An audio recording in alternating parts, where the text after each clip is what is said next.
नमस्कार, स्वागत है आपका इंडिया न्यूज़ इन खबर में और मैं हूं मनोज कुमार। बिहार के पूर्व स्वास्थ्य मंत्री और लालू प्रसाद के बड़े बेटे तेज प्रताप यादव को भला कौन नहीं जानता। जब वो बिहार के स्वास्थ्य मंत्री हुआ करते थे उस वक्त तो उतने चर्चा में नहीं आए जितनी चर्चा में वो अपनी शादी के बाद आए। दरअसल 2018 के मई महीने में जब उनकी शादी हुई, काफ़ी धूम धड़ाके के साथ उनकी शादी हुई और बिहार के एक और कद्दावर नेता की बेटी से उनकी शादी हुई और वो ऐश्वर्या नाम है उनका और काफ़ी पढ़ी लिखी और दिल्ली से पढ़ी हुई। और उसके 5 महीने के बाद जो स्थिति उभर के सामने आई जिसमें वो अपनी पत्नी के खिलाफ चले गए कोर्ट में तलाक लेने के लिए। हालांकि घर वालों ने समझाने का प्रयास किया और ये मामला भी कोर्ट में चल ही रहा है। इधर एक ताज़ा घटनाक्रम में ऐश्वर्या राय भी अब अदालत पहुंच गई और उन्होंने तलाक की अर्जी तेज प्रताप यादव के खिलाफ लगा दिया। और जो उन्होंने अदालत में तर्क दिए इस तलाक को लेकर और इस अपने फेवर में कि क्यों आखिर वो तलाक चाहती है तेज प्रताप यादव से, तो जो तर्क ऐश्वर्या की तरफ से आया एक बार सहसा लोगों का ध्यान अपनी ओर खींचा।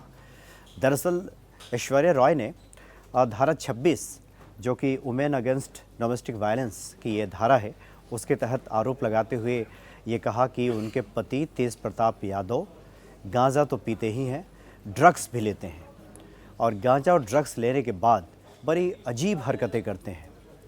वो कई बार भगवान शिव का वेश धारण करते हैं रात में, तो कई बार वो कृष्ण बन जाते हैं और सभी देवताओं की उन्होंने तरह तरह की पोशाकें भी रखी हैं।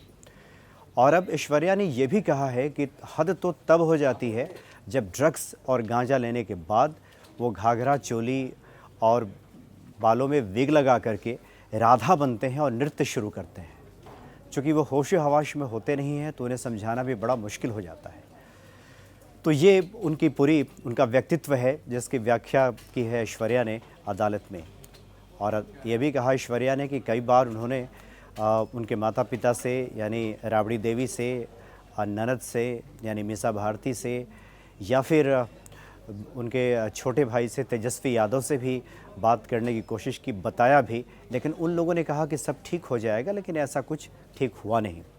और उन्होंने जब भी तेज प्रताप यादव से बात करने की कोशिश की तो तेज प्रताप यादव का अक्सर ये तर्क होता है कि गांजा तो भगवान शिव का प्रसाद है और वो अक्सर गांजे के नशे में, ड्रग्स के नशे में इस तरह की उलूल जुलूल हरकतें करते हैं और उन्हें प्रताड़ित करते हैं, इस तरह का आरोप लगाया है।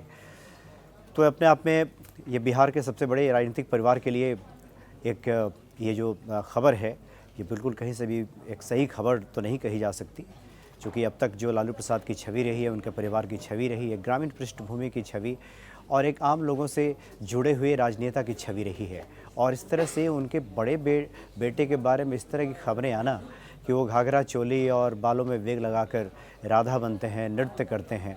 हालांकि बाहर भी लोगों ने उनके अजीब अजीब वेश तो देखा ही है। कभी वो भगवान शिव के वेशभूषा में होते हैं, कभी माथे पे त्रिपुंड लगाकर, गले में सांप लपेटकर, वाघंबर जैसा कुछ पहनकर और इस तरह का वेशभूषा बनाकर बाहर निकलते हैं जैसे साक्षात वो शिव हों, या फिर भगवान कृष्ण की तरह ही कई बार उस तरह का परिधान वो धारण करते हैं। तो लोगों को आश्चर्य तो होता ही है।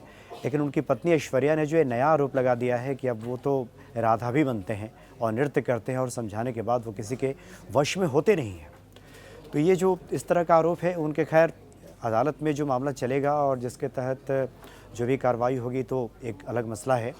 लेकिन एक इतने बड़े राजनीतिक परिवार के सबसे बड़े बेटे के बारे में इस तरह की जो जानकारी लोगों के सामने आ रही है तो निश्चित तौर पे जो आरजेडी के समर्थक हैं या फिर लालू प्रसाद के चाहने वाले लोग हैं उनको धक्का ज़रूर पहुंचेगा, क्योंकि लालू प्रसाद और उनके परिवार की छवि ऐसी रही नहीं है। जैसा कि मैंने आपसे कहा कि वो ज़मीन से जुड़े हुए नेता रहे, लोगों की सुध लेने वाले रहे और गोपालगंज में जहाँ से उनका परिवार आता है बिल्कुल ग्रामीण पृष्ठभूमि से, और छपरा पटना में भी जिस आवास पे मुख्यमंत्री रहते हुए भी रहे, तो हमेशा उन्होंने अपने इसी ठेठ गंवई अंदाज को बरकरार रखा।